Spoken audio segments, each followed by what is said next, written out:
great things about working on Dragon Age is that the development team has really challenged itself to bring something new to the fantasy genre. It's a genre that's so saturated that we really have been pushing ourselves to stand out, to bring something fresh and unique, and I really enjoy that process.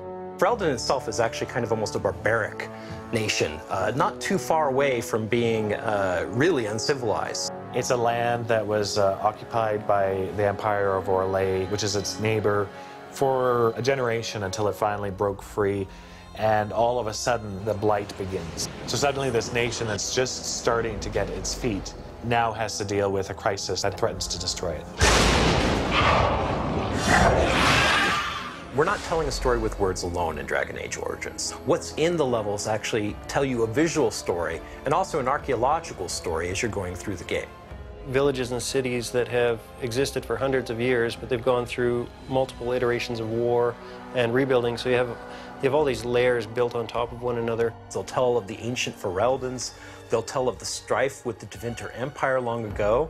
They'll tell of the great, wondrous battles that have taken place, and you're just now walking through the sort of the ashes of these great conflicts.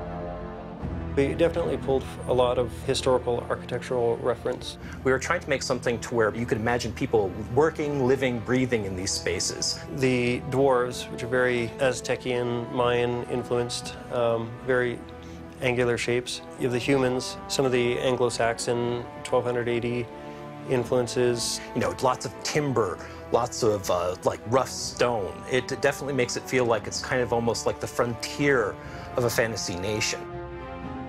The first step that you have to take in creating levels is coming up with your core concept. Every inch of a level is an opportunity for us to engage you in combat, to tell a story, or to take your breath away.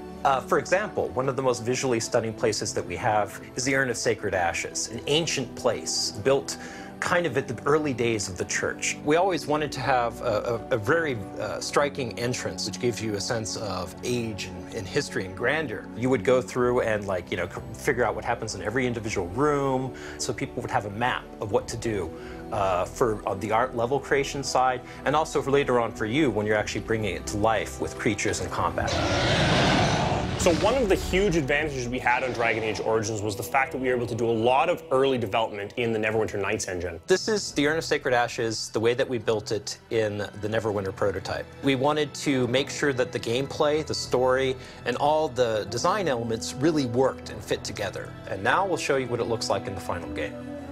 And as you're about to see, this is the same entrance in the Dragon Age engine.